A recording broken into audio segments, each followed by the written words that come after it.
are here. Woo! We are live at Sir. Four Horsemen Studios for the Money in the Bank Show. I'm Andre Gordon, the Jamaican station sweeping the nation at Directed by Dre. I'm John Roca at The Roca Says, and I've gone a little old school, a little Iron Chic this Ooh. morning. Hell yeah. Andre, Okay. what's going on, my friend? Well, we're in a transitional period in professional wrestling before Night of Champions, Yep. before whatever TNA's pay-per-view is. So I think we should start with Raw. Yeah. Okay, sure. What do you want to talk about in Raw? Woo! Yes, yes, yes. Perfect place to start. Triple H, Daniel Bryan. Yeah. John, how do you feel about the way they're making Daniel Bryan go back to not the beginning of the line, but the chase for the championship? Well, I think it's great in how they're setting it up because he's already over with the crowd. Over. Right, so you don't need him to have the strap to be over with the crowd, Right. Which was an issue for some other wrestlers, like The Miz recently. Like without the strap, The Miz is no good. At times, I would say Triple H at times without the strap when he was building his resume wasn't as good. So it's interesting to see the tables kind of being turned here. I think it's great with what they're doing. I think it builds up the anger with the audience, and it's almost back to the old school Attitude Era It's type getting stuff, back. right? Like we did with The Rock when The Rock was pursuing that championship, And they just he beat would him go every through week. multiple pay-per-views, right, losing. So, but the crowd, it would get him even more over with the crowd, so that when he finally wins it, it'll be an explosion. You know what I'm saying? The explosion is success. always good. Yeah. Well, what did you think about how Triple H is handling this? How he's Okay. basically taking over the Vince pole position of running the company. Couple things. Number one, it's very smart because Vince is getting old, and Triple H is getting old, but not as old as Vince by any stretch of the imagination, where he Obviously, can yeah. still be physically involved Yeah. in the show. Yeah. Now, one of my favorite things about this show was this. When you wish upon a star. When he was singing Yeah. to Yeah. Daniel Bryan, saying, Yeah. "Oh, that's really sweet, Daniel. Oh, you want to wrestle? Let me sing to you." I my thought that was brilliant. Oh yeah, but then Daniel Bryan goes, well, when you turned your big nose, and I was like, oh, so we're just gonna go all out. They're going all we're out. Going all out, which I think is great. So it'll be interesting to see how far they take it into the next pay-per-view, Night of Champions. So. Now, we haven't even talked about Randy. Oh, we'll talk about Randy later. We'll All right. get to Randy later. We'll Don't get to worry Randy about later, and we'll be right back after this. Ding, ding, ding. Ring the damn bell!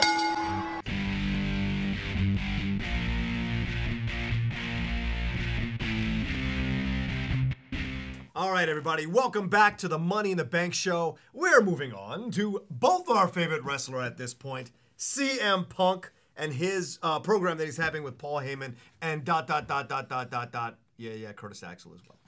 What did you think about what happened this week, which was an exciting week for them? It was exciting. I thought, number one, I was hoping that Curtis Axel would retire, just like early. I know it's only been wrestling for like a year, but I was hoping like maybe he would retire. You mean he isn't retired? Because what he does in the ring, it looks like he's retired. But Cardboard cutout. Yes. This was one of my favorite programs in the show over the whole week. Yeah, absolutely. I fathered you, thwack. Oh, my God. I cared about you, thwack. Kunta Kinte, thwack. Thwack. He just kept beating him. I loved you. I loved you. It was like an old mafia movie. It was insane. And then when they caught up to him later, and Paul Heyman was like, crying. he was in tears. Genius. It was great. So brilliant. I'm telling you, I said this 2 weeks ago. Paul Heyman is ascending to Bobby the Brains status right now. You are correct. He is getting to the apex of wrestling. I had your words in my head as I was watching him this week, and I'm like, cuss word. He's right. Let me just tell you. Yeah. Paul Heyman is a wrestling god. He is fantastic. And I can't wait to see where this goes because I was watching with a friend and the whole whipping and everything. He was like, that's not fair. That's not fair. And it's perfect. No, it's not fair. We did it one time. We got digged out. We gotta go. Way to go with this program.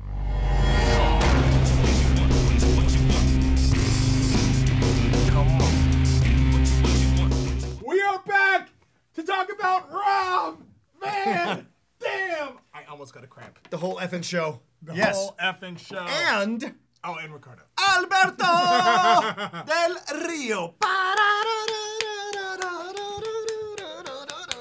Quiero Taco Bell. Okay, that's enough. Enough of the racism. What did you think about this program this week? Okay, I think that Ricardo, You've seen they've dedicated time to him now. They're gonna build him up. I'm not happy with it. They're gonna build him up. Now, I wish Yeah. RVD would win the title because I feel like he is put enough time in over the years to warrant the world championship. Oh, definitely. But they seem to be on a path committed to Del Rio. Yeah, and this should be, you're right. And it'll be a nice program because it'll get RVD over, give him more. And there'll be great matches because they have nice chemistry in the ring they do. from that match they had on Raw.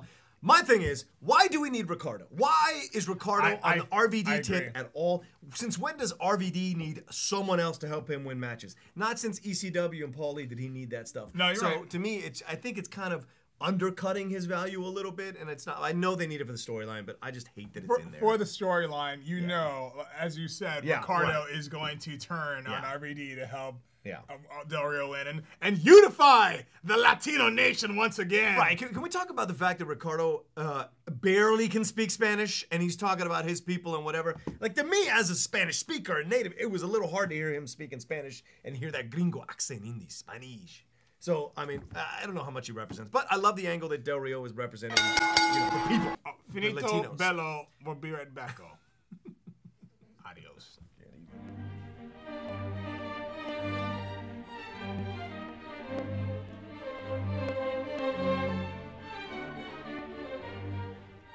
John. Yes? What's the Roca life like? The Roca life is very healthy lately. Yes, it has been. It has been very healthy. I've noticed you look good. Thank you. Thank you. My workouts have been great, and these amazing shakes have been great meal replacements when I'm on the run going to different places around running errands for the day, you know. John's right. Listen, guys, if you want to look great, feel great from the inside out, your health, your life, your way, the top-rated nutritional products on the planet, check out USANA. Go to therocalife.usana.com. Literally, bar none, the top-rated supplements in the world. Olympic athletes use them, and many people in athletic endeavors are using them, and they get great results from these things. And it really re-energizes your body and heals you. He's right. I'm going to go have a shake. So we'll be right back after this.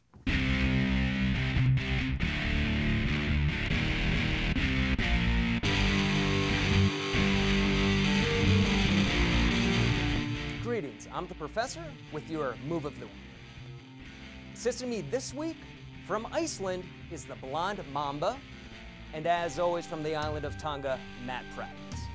Now this week's move is a dangerous one. It's the DDT. This has been used by Arn Anderson and Jake the Snake Roberts. As you can see, it's crushing, devastating. That's why it's a finisher. I don't know how much more he can take. Pretty much just using him like a rag doll. As you can see, his head just crushing the mat. When asked what the DDT stands for, Jake the Snake Roberts said it stands for the end. Because that's exactly what it is. Thank you very much, Blonde Mamba. Thank you, Matt Practice. Once again, I'm the Professor, and that was your Move of the Week.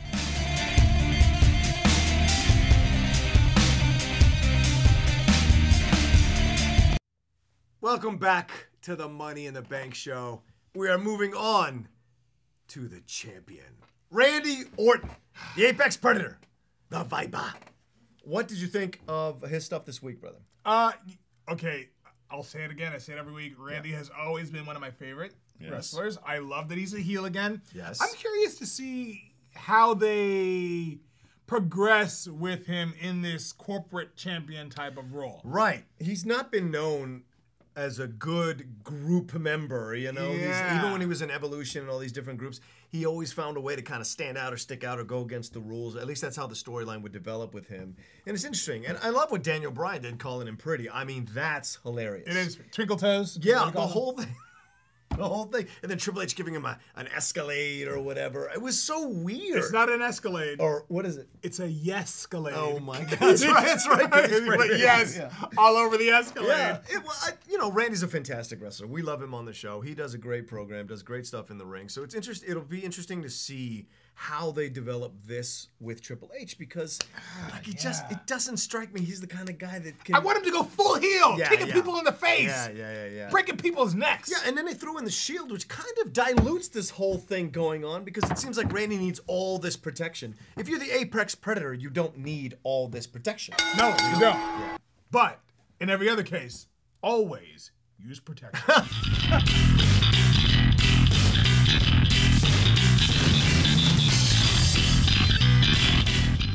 We are back on the Money in the Bank show. Terry, I'm glad I clipped you right there. I apologize.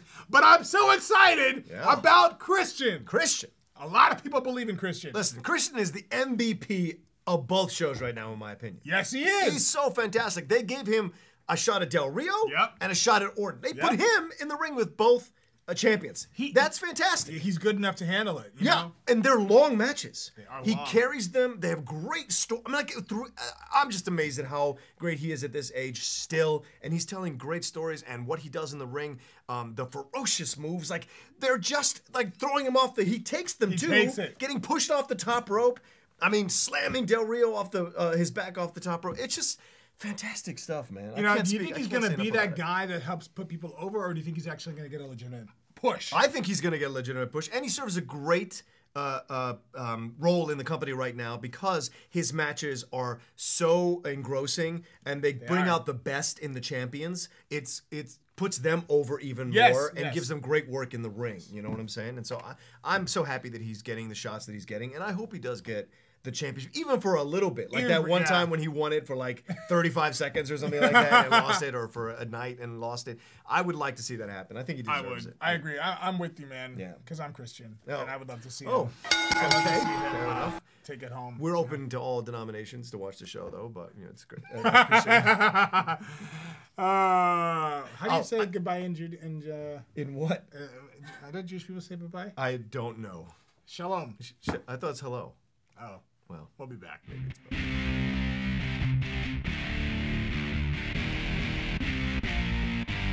Welcome back to the Money in the Bank show. We are moving on to give one whole segment to our favorite girl, Love Bites, AJ, and her verbal demolition of the Divas.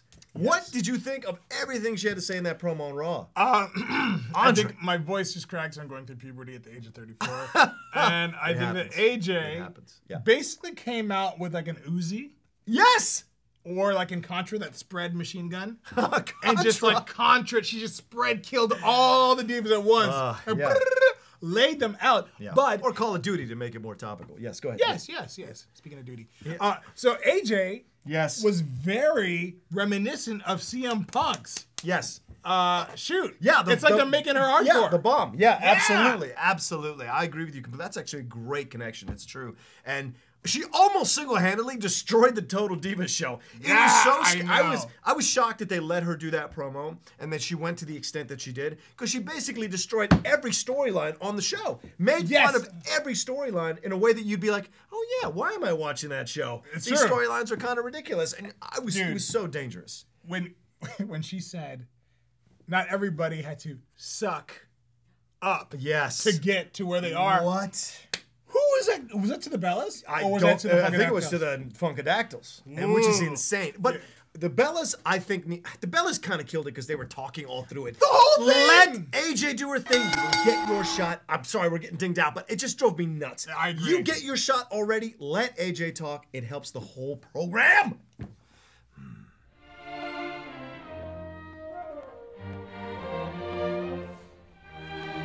Greetings, I'm the Professor, and let's get right to it. Now, this week was a huge week in the history of professional wrestling, so all my picks this week are Professor picks. First one was in 2002, when Brock Lesnar beat The Rock at SummerSlam to become the undisputed heavyweight champion. Now, at the time, due to storylines, Brock Lesnar was contracted to only be on SmackDown, which left the Raw brand to come up with a new champion. Next, in 1994, Eastern Championship Wrestling became Extreme Championship Wrestling. And some would say the ECW went on to change the face of professional wrestling forever. And finally, in 1988, in the inaugural SummerSlam, we saw the mega powers come together. Hulk Hogan and Randy Macho Man Savage faced off against Andre the Giant and Ted DiBiase. This was one of the original 4 pay-per-views from WWF, and of course it's gone on to become a summertime tradition.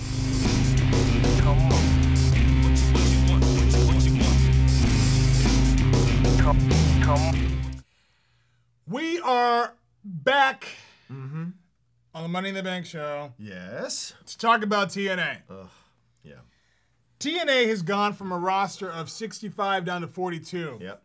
Hulk Hogan has not been on the show for 3 weeks for cost preventative measures. Yep. He'll be there next week, though. Yeah. John. Yeah. Listen, you know I'm the biggest fan of this thing figuring itself out and working out. Yep. But this week it's just a lame show. It was a train wreck. He was a train, and I can't believe they put the strap back on Bully. And I can't believe they have him now with Brooke Tessmacher. He has, like, that poor woman has to kiss that guy. Like, it's just so ridiculous. Like, she has to sit on his lap.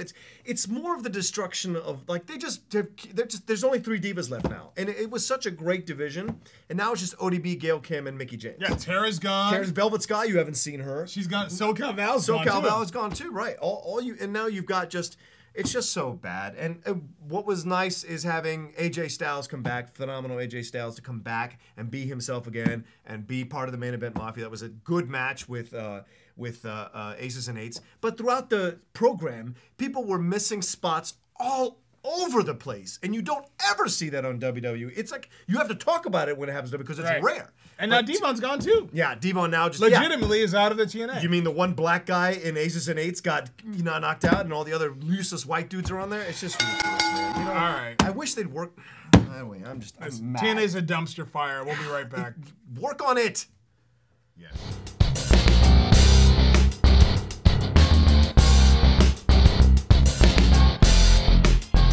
Welcome back to the Money in the Bank show, and we are moving on to our favorite segment, Glass Ceiling Wrestler of the Week, where we each pick a wrestler who is either being held down or needs to break through the glass ceiling, or has broken through the glass ceiling.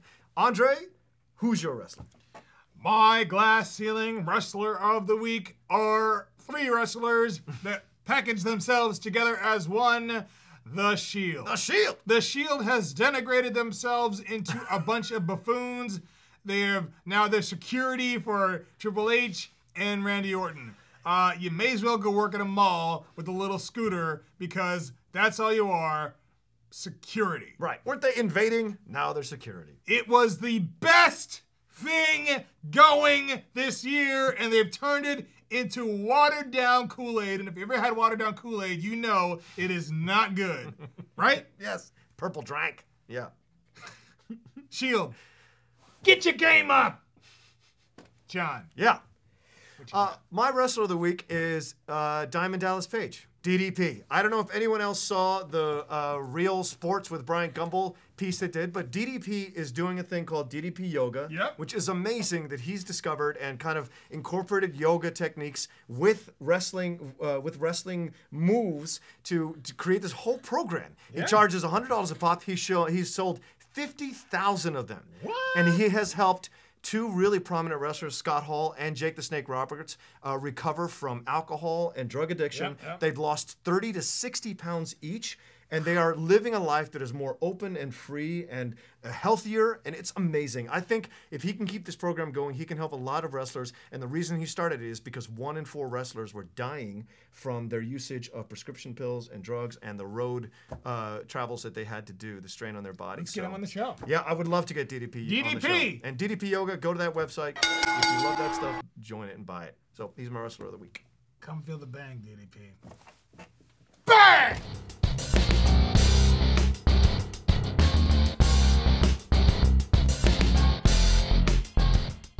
We're back on the Money in the Bank show. Hello. We're going to talk about some diva action. Divas! Hello. Total Divas. John, Yes. I know that you've been watching this show a little more closely than I have. Religiously. I have fallen off the wagon. Oh, no. I have. Okay. They kind of lost me a little bit. But you know, I'll go back and check the highlights and see if I can get my interest perked.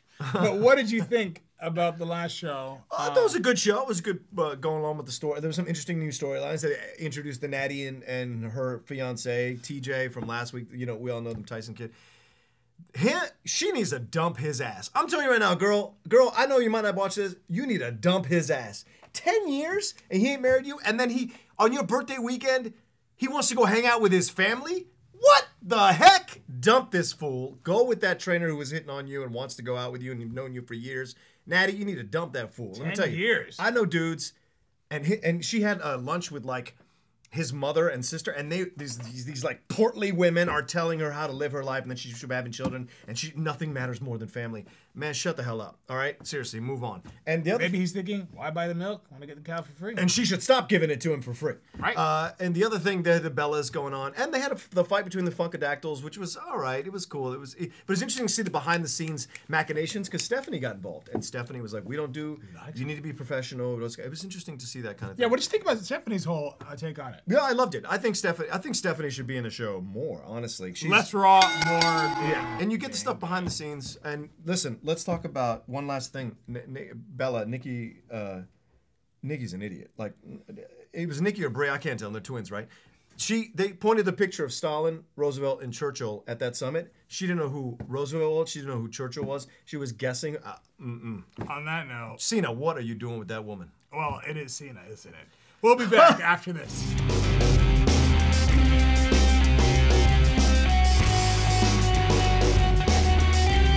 Welcome back to the Money in the Bank show. We're moving on to the lightning round, where our producer throws out topics and we talk about them for 30 seconds each. Abby, do it! Ziggler. I love Dolph Ziggler, but they're wasting him. They really are. Just throw him in the garbage already. It's just, there's nothing going on. I hate it. They keep having him fight Big E. They don't have AJ getting involved to more extreme degrees. Wasn't she taking stuff out of his suitcase Yes, and trying to tear it up? yes. Where is that? Why are they not pushing the lunacy of that more? I Dolph don't was probably understand. like, I had the title. What happened? Yeah, what happened? I'm in this program with these guys, but I guess they're using him to put Big Big E Show over. and Mark Henry. Oh, the new tag team. I think finally something is going to come to break up the Shield. Yes. I think they have to break up the Shield. Yes. It's time. It is time. And it's a perfect way, you know. At least take the straps off him. Yeah, well, they're going to try and, I guess, make up for Mark Henry not winning the world title and giving him the world tag team Wild title. card. Yeah. Oh. What do you think about the Tito Santana ripoff tag team that's coming to the... Oh my God. I thought of you. Los Matadores? Yes. It's an insult, man. I- It's a freaking insult.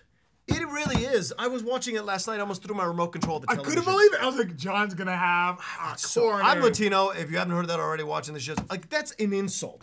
It really is. It's Darren like Young. it's what they did to Eric Young. Darren. Oh, Darren. Oh, Darren Young. I was gonna say we're not talking about Eric Young. Darren Young. What? This is they're turning him face. Yeah. And they're giving it. The crowd is slowly figuring this thing out because they didn't really make a face turn for him. They Right. just threw him out there Like, against. oh, heels. he's gay? Face turn. Face turn, right? Exactly. That's what they're doing, trying to say. But it's interesting because this is kind of interesting because they didn't do anything big to make him turn face. No, they just didn't. kind of. Fandango and Fandango versus The Miz and Cody Oh, Rhodes. what do you think of this program? I think The Miz is... I think he is way better than they are giving him the opportunity to be. Oh, you're crazy. You put him in tights like that and have that. Come on. Okay, that's funny. Make right? him- but make that's him a the sketch. heel. That's a sketch. That's what he does. He's got to go back to the heel he Go was. back behind the table. That's where you belong. Heel, not heel, in the heel. ring. Table, heel. Ow! And kill the Matadors. Please kill los Matadores. Okay, we're going to go kill him myself. Kill all the Mexican people. No, I didn't say that. Just the Matadors? Just that storyline. We'll be back.